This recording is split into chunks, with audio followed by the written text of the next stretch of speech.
Mkaba, it's trying to look sexy for the ladies. So, who's in charge of set? Who's in charge Of the set today? of the set? Yeah? That would be you, sir. I don't think so. I really do think so. Please decide between the two of you. I really do think so. It's gonna be you. Thank you.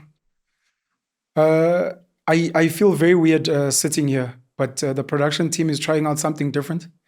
I think maybe it's out of respect for you. They're like, hey, Dade Maponya is coming, so we must try something. Kholofelo Maponya, Ndlovu enkulu. I'm honored to have you back on Konvo. The last time we sat here, I got so many DMs about 2U Foods. Everyone wanted to know, everyone wanted to buy in. We can start there. Update on 2U Foods, but please feel free to let us know how you've been doing, why you've lost weight, shama push up, those good things. Mawile baba. Uile. Hey, okay. We've been great. Last time we were here, we had been through a season and we were very confident that we were going to open 2U Foods. Come on. And then we went back to having disagreements and court cases and everything. And so our progress was delayed and we had issues with banks and other things. And we went back to sorting those things out. And I'm highly confident that we are on the eve of saying that most of those things are sorted out.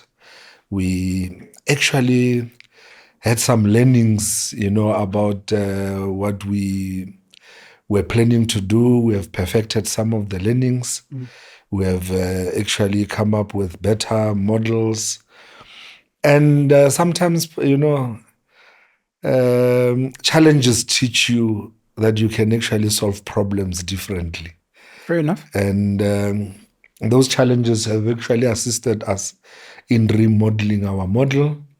And also, I think, God's timing is also playing a role in all of those things because maybe we were not prepared enough.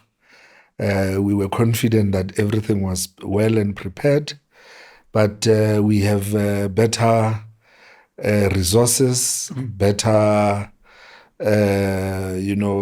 planning, and we are ready to roll it out.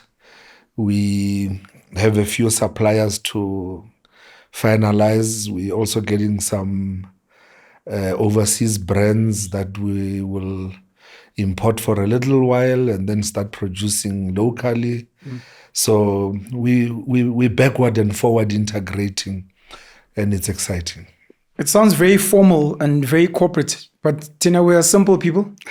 Number one, you mentioned court cases. What are the court cases that held you back? And maybe for people that also don't know, what's 2U Foods? Maybe they're seeing you for the first time, they're hearing about it for the first time. We had disagreements with the Public Investment Corporation. PIC? Yes. Okay. We took each other to court and we ended up in a process after a prolonged period of over 7 years. 7 years. We ended up in a process where former Chief Justice Sandile Ndlovu mediated us, and we came with a solution and a settlement, and we put our problems beyond us and behind us. Is this linked to 2U Foods, or is this separate matters? Yes, the 2U Foods, when we couldn't launch, we actually had an interdict against our accounts by the PIC. But not pertaining to the business, pertaining to other business interests. Other business interests that we're going to be funding 2U Foods. Okay, and that's been resolved? That has all been resolved, fortunately. Okay. We're looking forward to doing our own things going forward, and we also wish them the best.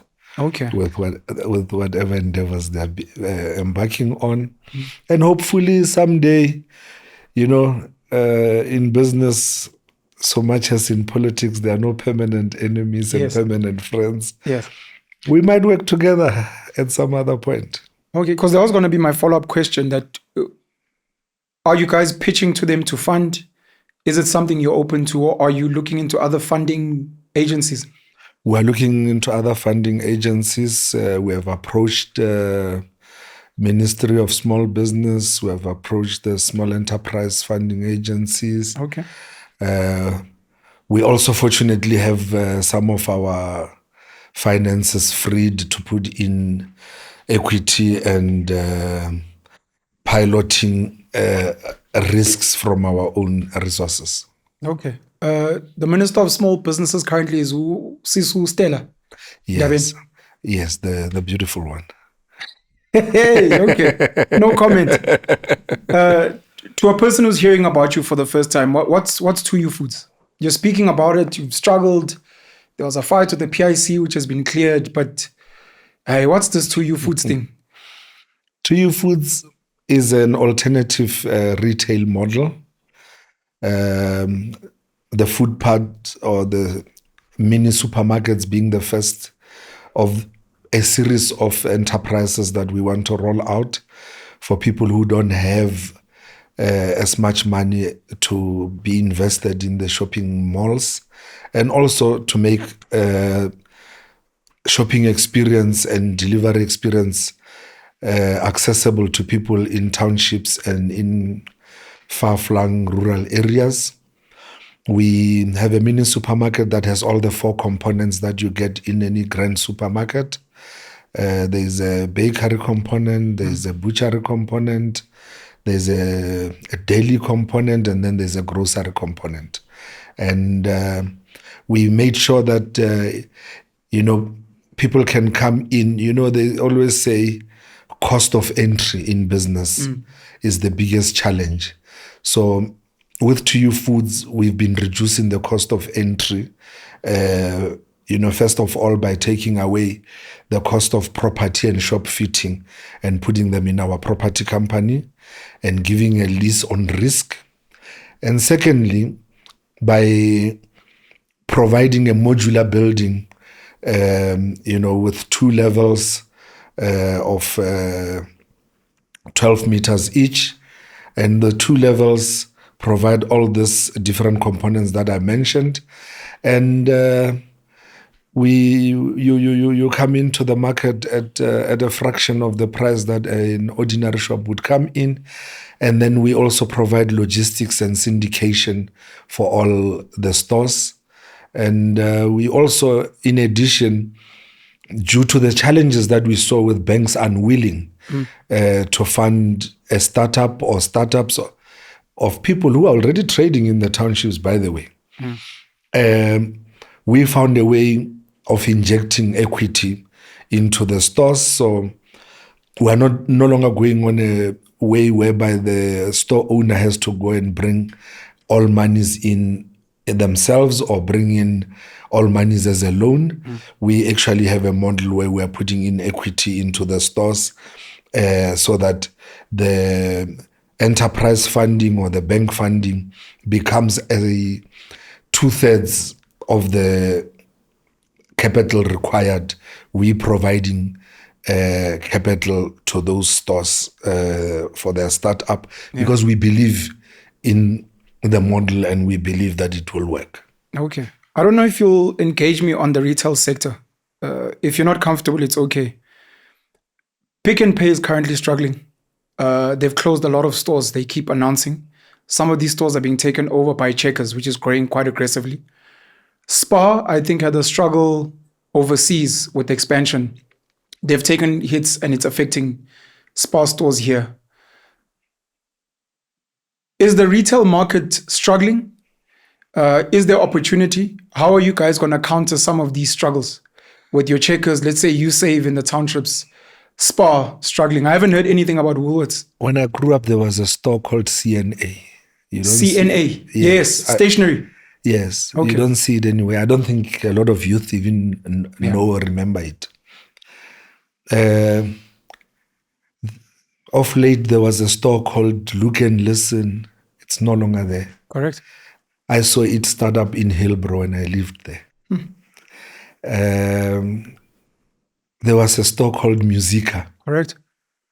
You don't get to see much of it anymore. Business evolve, life evolves, and that's why there's 2U Foods. Retail is evolving. Cost to do business is very important these days. So the stores you are talking about are colossal mammoths Yes. that have huge costs to open their doors in the morning and to close their doors. Now the setup costs are quite high. The setup cost, the operating cost, and all that. And this is what we're working on. And the most important thing, people don't think empowering people can be empowering to yourself if you're in business. There's no such thing called half a manager or half a man. Yeah. So when you move into a smaller store and smaller turnover and all that, you don't afford corporate salaries and all those things. So it is easier for entrepreneurs to operate their own stores because they care and they worry about the money that is there in their store. As opposed to hiring a manager who's going to want leave 10 times in a month Of course. and leave your store and you don't know what happened to Sure. your to your You're losses. speaking skin in the game. Yes. So life is evolving, business is evolving. We are in the right space, in the right direction, picking it from where it's supposed to be going. So we're speaking established corporate stores. How do you counter the spaza shops? We've currently had news where they wanted them registered. There were kids that were dying from some of the things eaten there that had poison. A lot of them have registered, some haven't. But someone would think, and it was a conversation we had before, that 2U is just a fancy spaza shop. Is that what it is? How do you counter that side of competition? If you remember, one of the reasons we came up with the modular building was because of something called HACCP standards, Okay. which relates to quality and health standards. That when you operate a building, it will cost you a lot of money to put those measures in place. Our stores come already with those measures fitted into it Okay. at that nominal cost.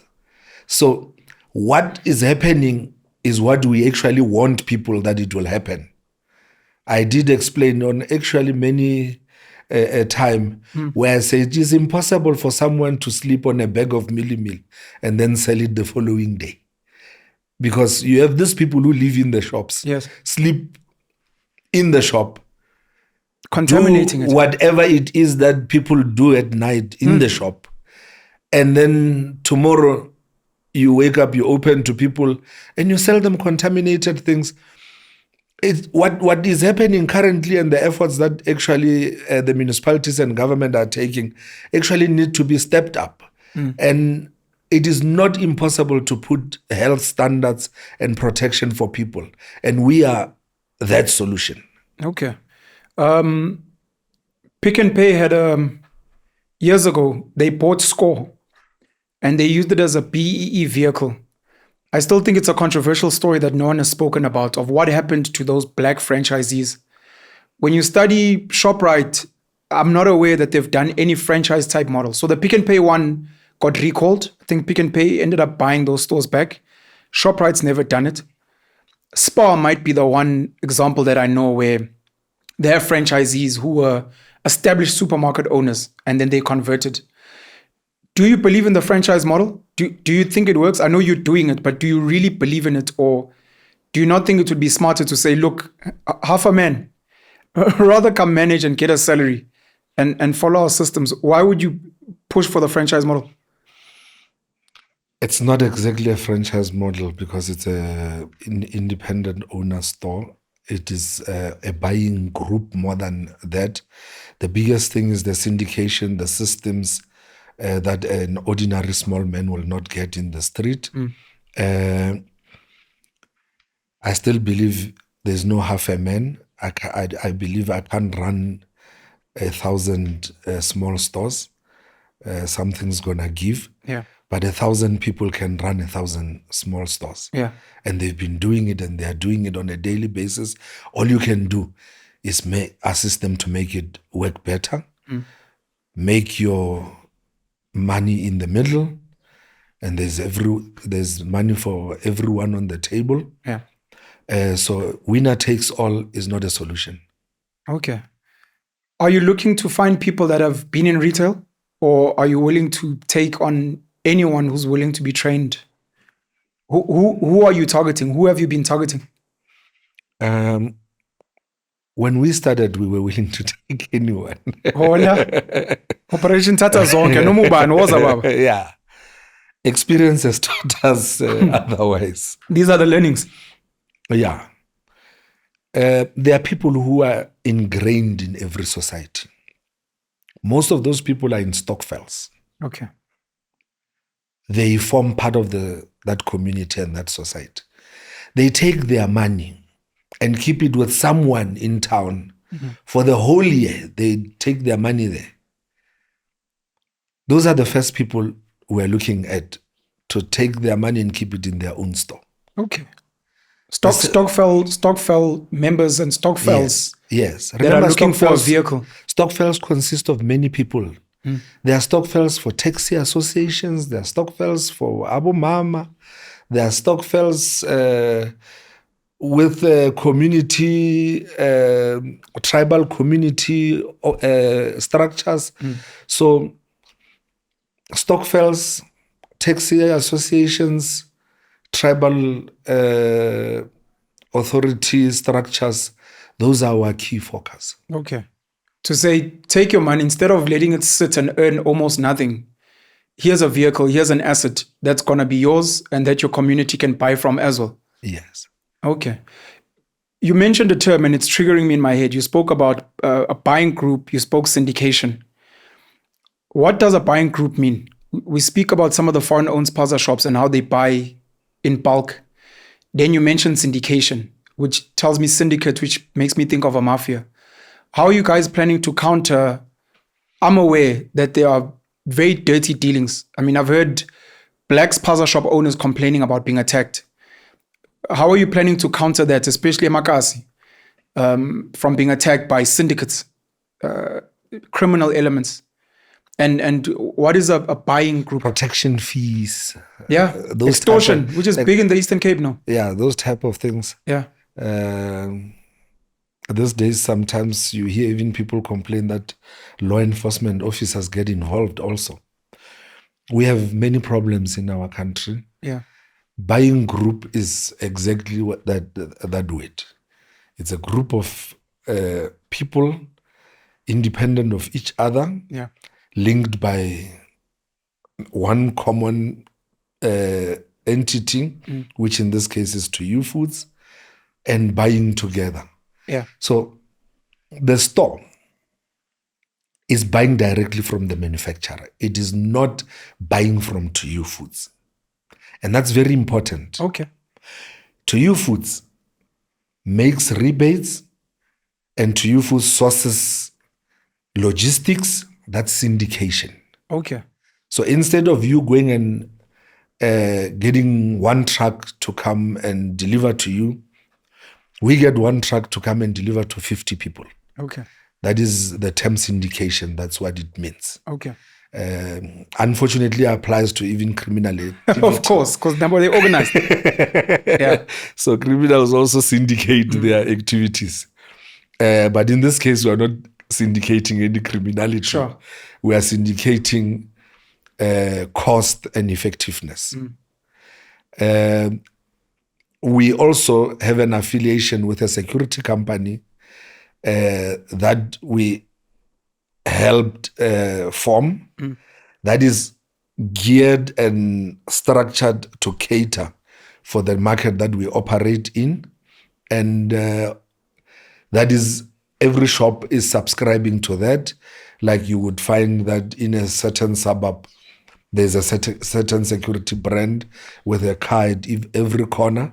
In this case, we are going into areas where there's no existing security brand with a car at every corner. Yes. So we have made sure that we organize for this to be formed and for this security company to give that service to our stores. Thank you. The shop buys directly from the manufacturer. You become the middleman, so they don't have to keep buying from like a wholesaler. You organize that whole logistical process on their behalf. Yes. The equity that you guys are willing to put up, I think you said it's a third. Yes. The other 2/3 come from the other side. Yes. Are you guys looking over time for the owner to buy that equity, or are you planning to keep it throughout and keep that relationship of saying, look, we've got skin in the game, you've got skin in the game, so we always both have something to lose? At the moment, the biggest priority is to get the shop running. Okay. So for the shop to run, the financier says skin in the game. Okay. So we're providing the skin in the game.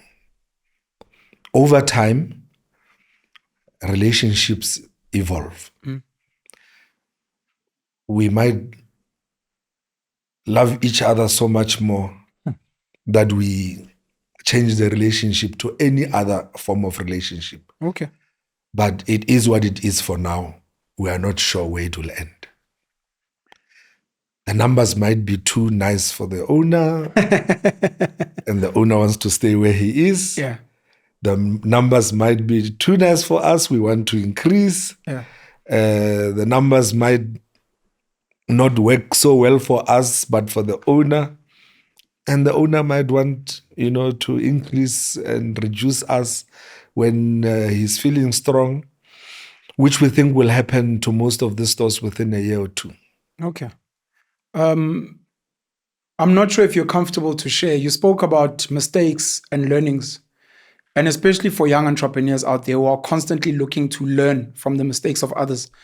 I don't know if you're comfortable to share what has caused the delays outside of the court cases you mentioned. And maybe one of the things we alluded to, that everyone is welcome and now you're going to be vetting a bit more closer. Are there any other learnings you'd like to share for especially young people to be like, guys, look out for this. These are some of the issues. These are some of the reasons that delayed us, that hopefully you can learn from our mistakes and sidestep in your venture. We did a lot of things ahead of time. Okay. And I think that's one learning that keeps coming back as an entrepreneur. It's a pitfall. Okay. The cart before the horse. Yeah. Okay. We also, due to wanting to start too early, did too little vetting. Of potential partners. Of potential partners, of potential clients, of sites and all those things. Yeah. So we did a little bit of more than that. During this holiday that we had with fixing our problems. Okay. Yes. Okay. That's all you're sharing? Well, besides the fact that banks, including government, Okay. don't finance startups and are not willing to share that risk with you. Okay. And we don't have that facility in this country. In many countries, something like the IDC or CIFA would be an institution that is positioned to take a loss. Okay. For the importance of starting businesses. Of starting businesses and getting those learnings and everything. In this country, unfortunately, we don't have that. And it's a learning, but unfortunately, it's a learning I can't solve. Is that something you're hoping the Minister of Small Businesses can help with? To say, listen, we know you guys currently operate in a certain way. You want financial statements. You want low risk. Are you guys willing to have this conversation and use us as a pilot to say, we want to develop this nation? And from what we've seen from places like America, there's things like long capital. To say, invest in Amazon for 10 years at a loss, Uber at a loss, Facebook at a loss, because we're trying to build entrepreneurs of the future who will then come back and recoup all this money plus more. I think it's a learning they know, all of them. And I'm not in a position to solve it for them, or Okay. I'm focused onto you. Okay. Why would you guys add groceries, bakery, deli? Because someone would, not groceries, bakery, deli, butchery. Number one, and what is the significance of a double-story structure? So the product mix is margin. The biggest reason spaza shops fail is because they sell groceries which has a net margin of 5 to 6% On average. on average. Jeez. Because you are competing ShopRite down the line or Pick and Pay down the line. They're selling at lower margins because they're moving a lot volume. of volume. Yeah. You sitting in a corner in a spaza shop somewhere, your volume is very low. So you end up overpricing. That's why, they say the spaza prices to cover for the survival. Yeah. So we didn't want to overprice to cover for the survival. So we kept the groceries at the same margin that all retailers use. Okay. But then we introduced into the same small shop, a deli that we can see Abu Mama taxi rank. It's not rocket science. But if you go to Spar, Pick and Pay, wherever, the deli is very busy and it's at a 100 to 300% margin. Jeez. So the spaza doesn't have that opportunity. Okay. So we brought it into it. A bakery has a 40% margin, is a daily product that everyone buys. And in this case, they have to go somewhere else to go and get fresh bread. Or otherwise, they end up with fagumoya. Sure. So it's a product that gives convenience. But also, people don't notice that in the same villages and townships, there are micimbi, which means there is a wedding, there is a funeral, there is a that. They need cookies. There's a big business of ladies selling cookies in buckets. We bring that into the shop. At the same time, the meat is also a 40% to 60% margin item. You go into the township, there's no meat in any spaza. And unless you go into certain areas, it's only frozen meat. Yes. So if you are selling fresh meat, you need to have an outlet for when the meat reaches middle stage, which is the deli. Okay. So once the meat is not bought in 2 days or so, it goes into pop and fleece. These are retail secrets that you're sharing with us now. Yeah. Okay. So there are many things that make this cog work and that makes it an ecosystem. Okay. And so when you have all of them, you are able to do the necessary. There's vegetables and fruits. You don't get them at the spaza shop. No. But you can get them in this store because we are doing lunch meals also. So if you are doing a lunch meal, you are doing a lunch meal that has to have a balanced nutrition. It's one of the products that we have. So that when a kid goes to school, you don't have to go and wait and do this and that. We give you a fully packaged lunch meal with a fruit and a snack. And Jeez, that's nice. So we are doing this for Labu Mama that are already doing it. Those are the ones who are in the Stokvels. Okay. So we're enhancing that to make it competitive to those that can come and bully them out of their own market. Why double story? And how many employees in each store? So the double story is a space saver, Okay. but it's also a marketing tool. The space at the top is highly visible and we are putting billboards on it. Separate from the business itself. Yes. This is an extra revenue generator. Yes. Does it subsidize the franchise owner?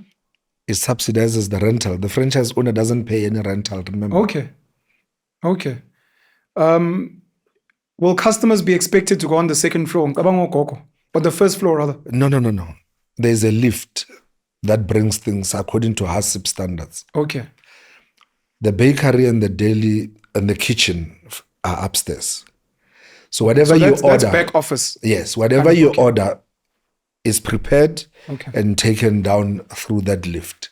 So there's no contact and cross-contamination between the people working in the food prep area and the people working in the retail area. Thoughts on halal kosher? Or is it market dependent? Many of us go to the ZCC church. Okay. So that's not a problem that we think will come quite soon. Clients have preferences, areas are different, and all the meat that we sell will meet the standards of each and every community. In every area. Yes. How many people working in each store? Because in a spaza shop, it's 1 or 2 people. But if you're adding bakery, deli, Minimum butchery, of 10. 10. So This a is lot of jobs this created is by a each lo- structure. This is a lot of jobs, a lot of skilling and training, a lot of diversity. Are you guys doing all the other work in the value chain? So you spoke about partnering with a security company. Are you guys doing training or you're outsourcing that? Are you guys providing the trucks for logistics or you're outsourcing that? We're outsourcing all that. Okay. Funny enough, we also have a system that we are designing, or we have designed, where Santaco also participates in the logistics. Santaco is the biggest taxi industry or association, in the country. Yes. They'll be doing logistics for some of the things that you need. Yes. Using minibus taxis. Using minibus taxis, using bakkies, using mini trucks. Okay. Yeah. That's innovative. This is for me personally, not so much for you. One of the ideas I've thought of that needs some type of innovation and maybe bending of laws, money transfer. I don't know if you guys have considered this at all, because spaza shops as a distribution network, I know PEP is winning at that. ShopRite is winning at that. We've lost the post office, unfortunately. Is this something you would consider? I don't know if it's in your model now, but I think you need a banking partner. But a lot of people, you're speaking about solving logistics issues, working with the taxi industries, working with Omama Daisama Scones, working with Stockfells. But one of the major issues is sending money. Remember, we live in the digital age. It's not something you can work without. Okay. So it is part of the system. It's something you guys are looking to incorporate. Yes. Mali there. Money transfer. Are you looking into SADC? Ngicabanga Zimbabwe and Mukuru. Or you only want to be here in South Africa? No. Our focus is SADC, even on the stores. So we are starting here. Okay. But the same problem exists everywhere else in Africa. Okay. Yes. Do you guys need money? Or do you have money? I have never heard of a man who never needed money. I don't need money. But enough money. No, I'm kidding. Does the organization need money? The reason I'm asking is, while people are listening to this, are you asking them to just be customers? Are you asking them to be partners? Are you asking them to be part of the value chain? Are you asking them to fund? To be like, actually, if you have a stock file, if you're part of a taxi association, please approach us. Or no, says right, just come and fill these gaps. We are approachable in every way. Okay. But remember, we have laws that govern financial services in this country. Yes. And we recently went through a rigorous process with the Prudential Authority on something else. And those laws are made for a reason. They're made to protect people.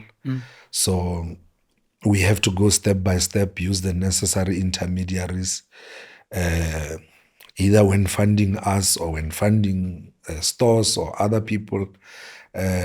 So we are looking at all possible ways.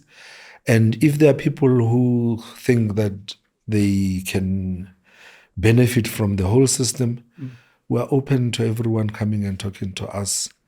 And it doesn't necessarily mean we'll agree with everyone, but some people might teach us more than we know. That is also true. Yes. Thank you for being open to learning. Yes. How much does a store cost? How much must an entrepreneur bring? Do you guys help the entrepreneur raise funding in the form of a loan, or must they do that on their own? A store full cost without the infrastructure and the building is supposed to cost about 1.3 or 1.5 million, depending on where we're delivering the store. Okay. We are reducing the cost to 750 by taking out the bakery component at the beginning, Okay. so that the store can self-fund. So we are reverse engineering the financing system to say, instead of wanting the whole money up front, we are putting 3 key components into it. And then once the store has traded and made its own track record, then it can finance the bakery component. Okay. So some stores may finance the bakery component within 3 months, some may take a year, so we have reduced it to 750, of which 250 will be coming from us. Yes. And 500 to 550, also depending on area, will be coming from the local store owner, Yeah. either from funds or from funding. Do you help them with the raising of the funding, or is that their own thing? No, we do help. We are currently organizing with 1 or 2 intermediaries Okay. and a PE fund to fund them. They've expressed a lot of interest, and we are working on the financial modeling and structures. Do you know how much a quantum taxi costs brand new? Number one. Do you know how much a quantum taxi makes per month? And then to compare that to buying into 2U and how much that could potentially make a month? Yes. It's actually one of the examples I use in my presentation. Okay. It costs about $1 million to buy a quantum. To buy quantum. Yeah. Shout out to SA Taxi and making all of that money. Okay. $1 million rand for a quantum. Yeah. Jeez.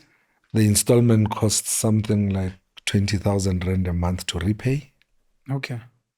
20,000. Yeah. My The maths. take home is under 10,000, between 4 and after you pay for the taxi.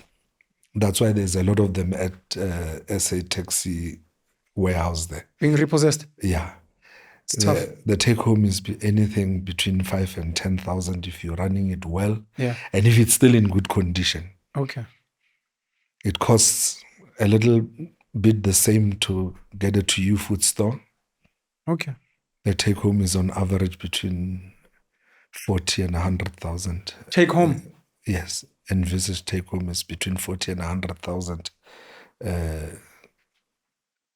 You're not selling dreams, especially GP. at the beginning, because if I've got R1 million to invest in something and I can either buy quantum with a take home of 10,000, but now I'm being told 40 to 100, which is maybe 60,000 take home.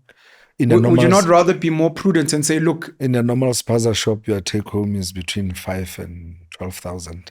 okay, So with the margins that we have worked on and everything, still employing 10 people, you are running a proper supermarket. jeez, I don't know if you had, ShopRite makes 20 million rands a day, I think. in profit. Yes. I saw that. In profit. Yeah.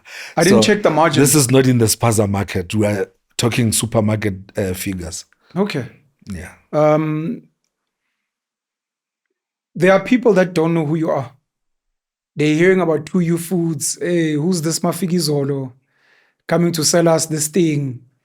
Who are you? Where do you come from? Why an interest in retail? Well, I usually struggle telling people where I come from geography. Because I live in KZN. Oh, a wanderer, a nomad. I live in Johannesburg. I live in Limpopo. I was born in Limpopo. I was born to 2 entrepreneurs, my mother and my father, who were operating a cafeteria at the University of the North, now the University of Limpopo. I was born behind a till. I've had the sound of a till all my life. They went into self-employment in 1976, and they've never looked back ever since. They've established several entities, car dealerships, farms. My first farming job was actually running a poultry farm part-time at the age of 13. I would go to school and come back to work in the poultry farm, and I worked in retail all my life. I went to school a little bit, tried serving articles at KPMG, and didn't finish that. My father got a little bit of a health scare, so I went back home, and I've been working there ever since. Mm. Any notable businesses you'd like to mention that your family was running? You mentioned the cafeteria, you mentioned your own poultry business at 13, but you spoke about your parents doing their own thing. Any businesses worth noting? We had Maponya Meat Market, which we're actually reopening as a upmarket brand. This is in Limpopo? Yes. Are you planning to open it there or? Yes, there and here. Okay. We actually bought a very premium site in 4 ways where we... Hey! Yeah. I got at least, if it's close to Deep Sloot, the people must still have access to the meat. Yeah, so we owned Kholofelo Maponya Toyota. Dealership? Yes. Okay. We owned Orange Grove Farms. We owned Maponya Abattoirs. Myself, I own Daybreak Farms. Daybreak is chicken? Yes. Okay. That's poultry? Yes. Daybreak is a serious operation. So this is years later from your... Yes, this is years later from my family. Okay. I then owned Daybreak Farms. I then owned a significant stake in Afgri. Afgri is grain? We actually, yes, Okay. grains and agro processing. Okay. We actually, in a partnership with a Canadian shareholder, took it private from the JSE. Myself,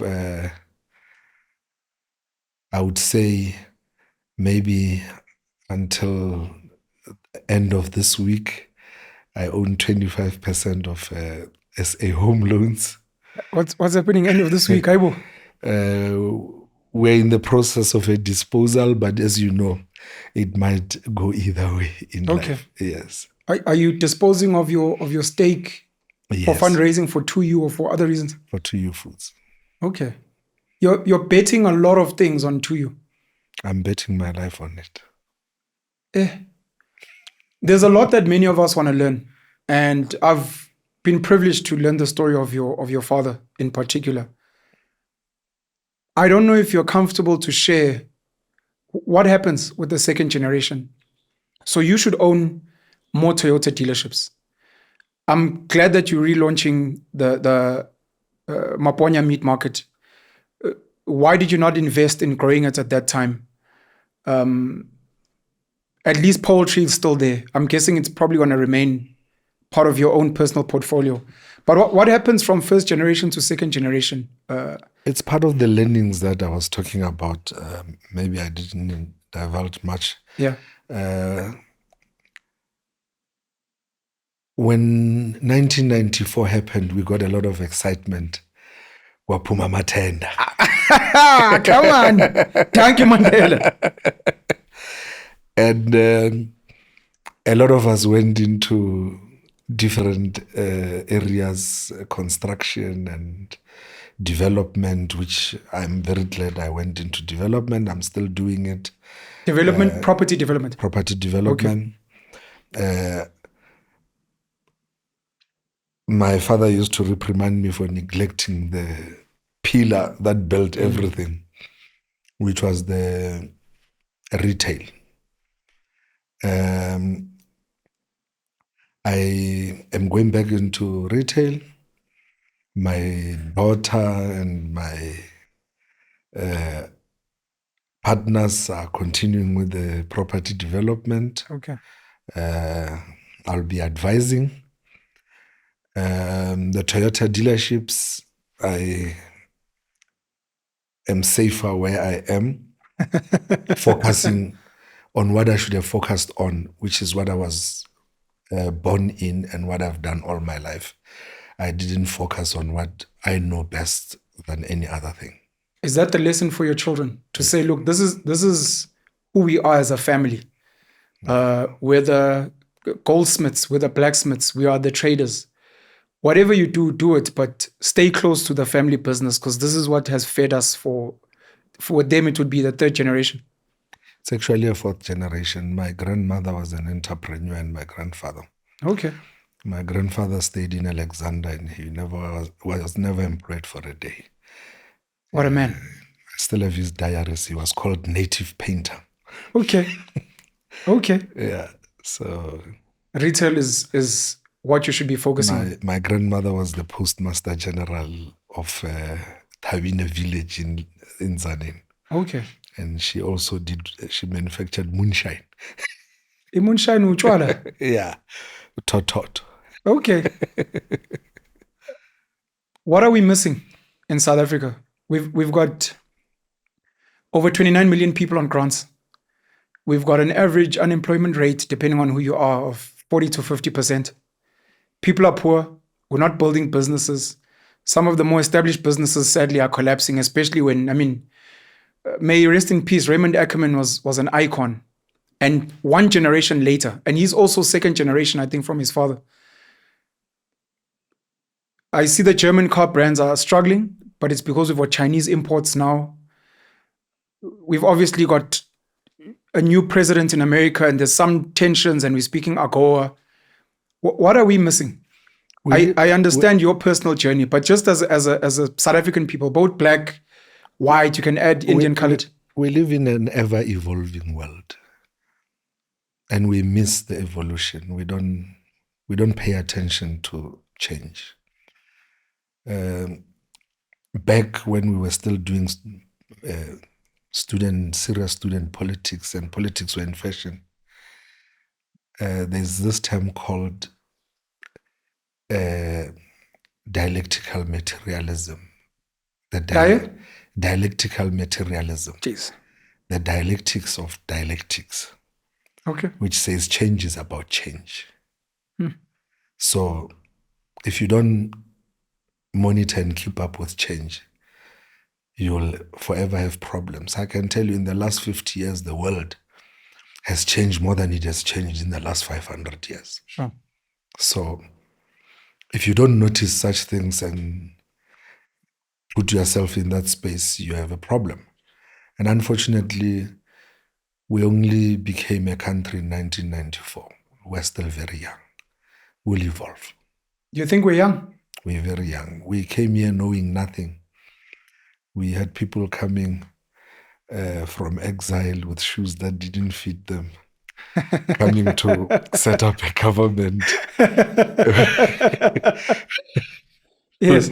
We had people coming from throwing stones. And herding cows. Coming to run SOEs. Yes. It's unfair for someone to say to us, we are failing. We're not failing. We are learning. You're optimistic. I'm not. I'm quite optimistic. I've seen a lot of downs more than ups. And we can even relate to the story of China. When I grew up, China was a rubbish place. Today, China is back as the world superpower. Yeah. So, unfortunately, life doesn't work in seconds and minutes and hours. It works in centuries and millennia. So, the learnings that have been learned through this past era where we tried the country for the first time. It's like going without a driver's license, as I said, and starting up a car and just going onto the road. Sure. It swerves, it hits a wall here, it hits a fence there. It will come back. It will definitely hit holes because we've got potholes here. Thanks to that driver. Yes, it's unfortunately, sometimes they say things need to break before you can fix them. Speaking about innovation, this is something we've discussed online. Family business is retail. It's where you guys come from. Your model is innovative. Part of the innovation, which is why it's called 2U, is the courier aspect of food, which, again, you're speaking about change. How important is that to your model? Because, of course, we've got Checkers 6060, Pick and Pay ASAP, Woolies Dash, etc., etc. How important is that aspect to you? It's very important. There are two most important things in today's world. It's technology and people. If you manage to marry the two, you have a winning formula. A lot of people focus on either one. If you focus on either one, you focus on people love you, but you can't deliver. Yes. You focus on technology, you're very smart, but people don't want you. Yeah. So you need to have a combination of the two. Are you guys planning to incorporate things like scooters and the like in moving? We have shared our plans and our visions with many people in the past, and some have even branded themselves with our name 2U. So We can't mention it, but I think anyone who can read between the lines will know who we're speaking about that uses the same name. So we are You're saying that was taken from you guys. Yeah, we're keeping some of these things a little bit under the radar. Okay. Because we're almost launching now. Okay. You touched on tenders. I don't know if you have any opinion on the tender space. Should young people be going there? Is there something we're doing wrong in that regard as well? Yeah, I believe tenders are one of the reasons Africa is a problem, not only South Africa. If you go to America, you don't see these tenders much. They have contractors. I'll give you an example. A local municipality cannot function. It doesn't have revenue, but it procures from a person sitting in another municipality. It does not become a provision that they must buy from people who are paying them rates and taxes. So if you are going to go on a tender system and it's not a closed tender, in South Africa we have a very sophisticated system. We have a CPI, which comes from Statistics South Africa and which comes from DTI. We actually know the cost of manufacturing everything and the margin and how it is sold. CPI is Consumer Price Index. Yes. And then DTI is the Department of Trade and Industry. Yes. And you mentioned Stats SA, which collects our data. Yes. Okay. Government knows what a bottle of water costs. It's not that they don't know. Yes. Why don't they say anyone willing to supply us at 6 rands can come and deliver? Because it costs 6 rands. So why don't they say so? Instead, they go on tender as per requirement of the IMF, by the way, and the World Bank. International Monetary Fund. Yes. They go on tender, and the lowest guy who comes in to supply the 6 rand bottle is at 100 rand. Sips water. So some of these problems are just self-created. A guy from Polokwane goes to build a road in Mtuba.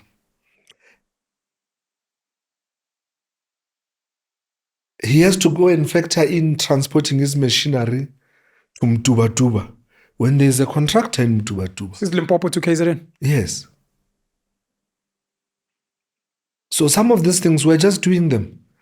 because we're also over compliant with so many conditions that get set by anybody that has a mouth to say to us whatever. We don't have a country. We don't have a determination where we say, this is us, this is what we do. At TU Foods and at Kholofelo Maponya Investments, this is us and this is what we do.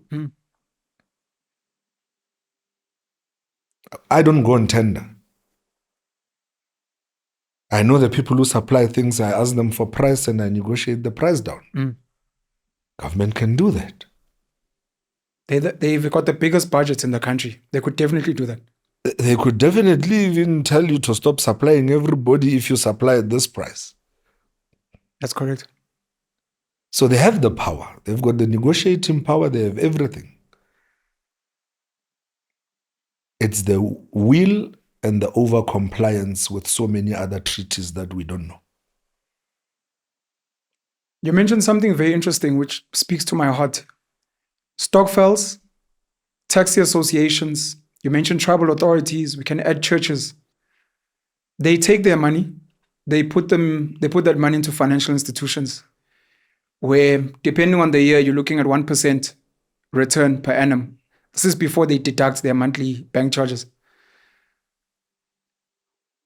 You're arguing TU Foods can be your bank. My father used to say to me, when you put your money in a bank and you put a cow on the farm, what do you come back with from the bank? You come back with 5%. You put your cow on the farm, you come back with a calf, with another cow. Do the math. We're missing that lesson as people to say, take your money and put it into assets, number one, that feed you, and number two, that can generate returns for you. And this becomes, we keep speaking about a state bank or a black bank. TU Foods, people could see as a supermarket, but some could see as this is where I bank my money. And this is where you can also create your own supply chain. Because it's a local business. It's sitting with locals. So if you want to produce vegetables, you produce them and you sell them there. You guys are open to having local suppliers that join. Oh, we even welcome them. We have a reverse delivery system where they have access. We take the access to other stores or back to our DC. And you open a market for them. Yes. I once sponsored a women cooperative in Ndlovu at the Mjindi irrigation scheme. I lost 5 million in that venture because I went to a retailer. The retailer wanted a second season production, which Mjindi is able to do. It's got similar type of weather all year. And it's next to Mozambique. And most of our second season production we actually get from Mozambique. Those ladies, I assisted them fix their center pivots, put tractors, put production. And when they had produced, that retailer took back 70% of the stock and said that it had marks. After they had delivered it.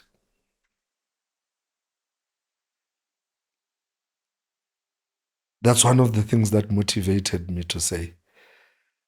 And another retailer that you always revere made us do a second production where we produced in Mjindi and they made us deliver in Durban to their central warehouse so that they could come back and deliver to the same area. Yeah. So some of these things we think people are very smart, but they are not that smart. They just have a monopoly and money. Yeah. And these are the inefficiencies that we are confident will make us succeed. I once read online, these are the little things I'm curious about. There's a movement, I just don't know what it's called internationally, which speaks about aesthetics. It's something we don't think about as retailers, the beauty of fruits and vegetables. That if your green paper is skew, people have almost been conditioned that no, it's not good enough. It must be slender, and That is why that retailer returned those juicy products that this they don't look pretty. women, yes, as we know. they didn't look as pretty. They That's- were quite pretty. Yes. They didn't look as pretty. That's something we need to rewire in the mindset of people to say, look, a carrot that's skew is still a carrot. You want to chop it up and eat it. It tastes exactly the same. It's just not slay queen. Yes. And that's why food costs so much, by the way. Because you're It's looking for because slay we queens. throw away 60% of it. That doesn't look like it's on Instagram. Yeah. Okay. There was something I wanted to ask.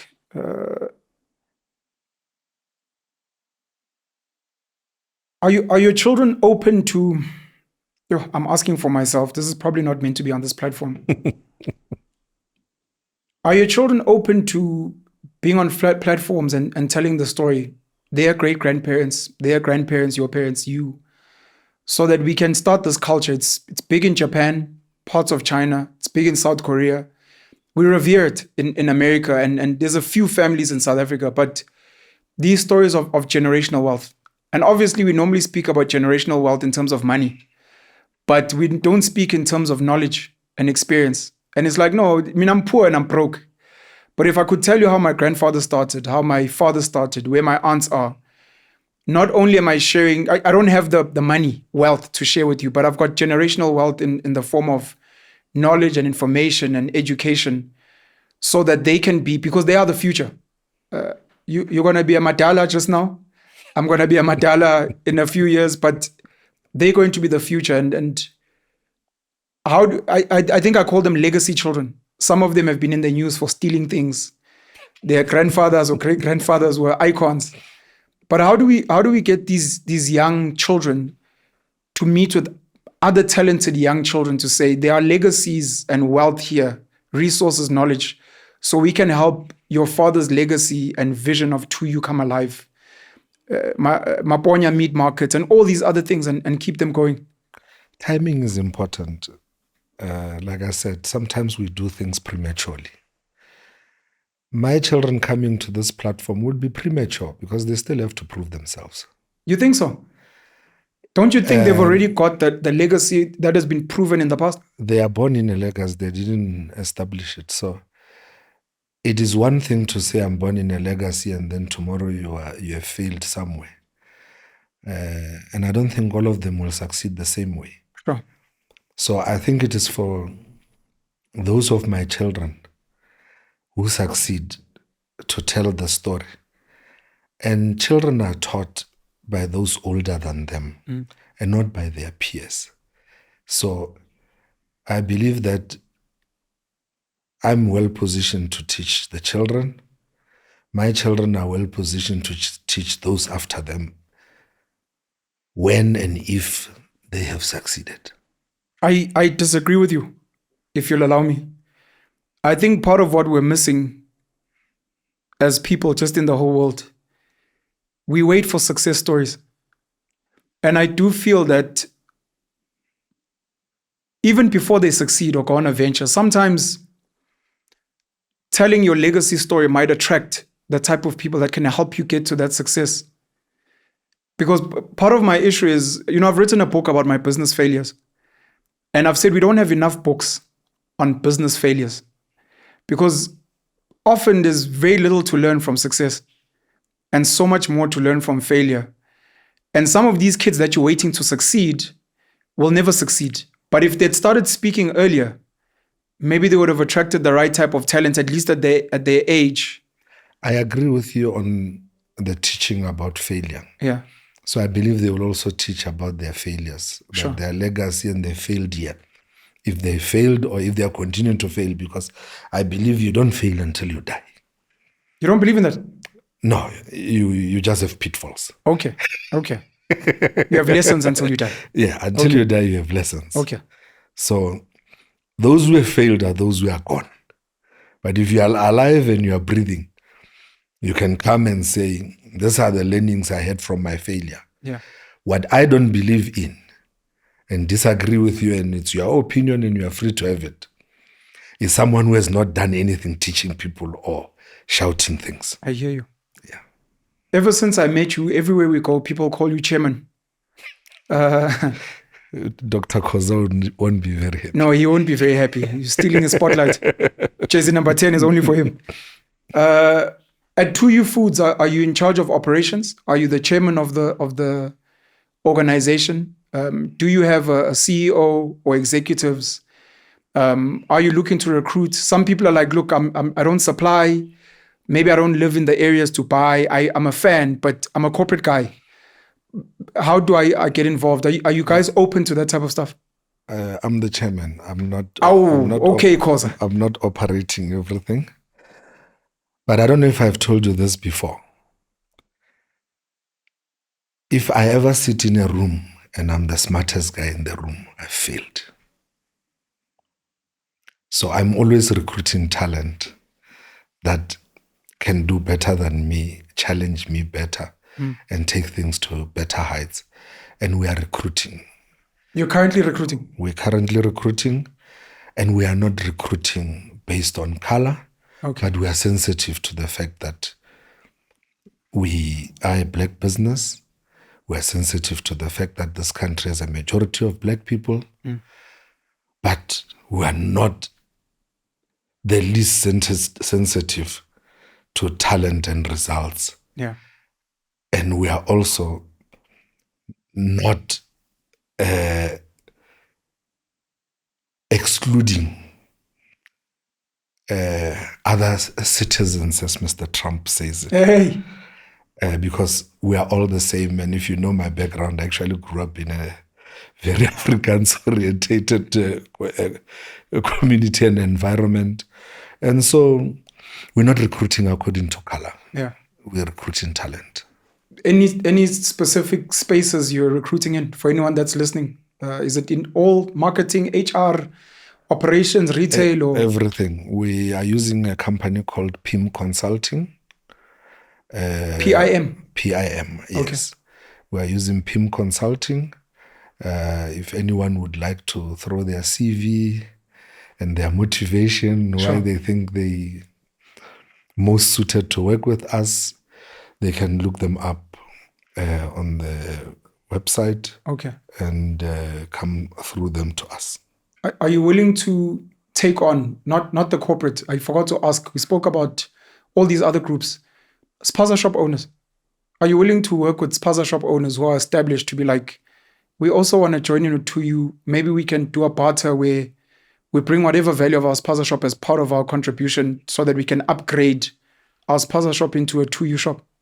We also supply them through the buying group, same way we supply our stores. As they currently are? As they currently are. We have a few forums where we're dealing with them. And we support everyone. And if they need our support, we are also there. Okay. How do they contact you guys? We have a website. We're still rebuilding it. Okay. And they can just go to www.2ufoods.co.za. Any closing remarks from your side? Well, it's been a journey, and it's still a journey. We have a lot to learn from our past mistakes, individually, as a country. And we still have a lot of value to put on the table. We've lost manufacturing capacity in our country. We're importing a lot of things. We can still create jobs. We can still farm. We can still process food. We can still package food. We can still do a lot of things. It's not a lost cause. The problem will be when people give up and complain.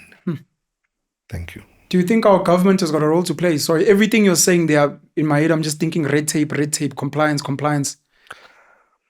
Well, As an entrepreneur, those are the last things that come to my mind.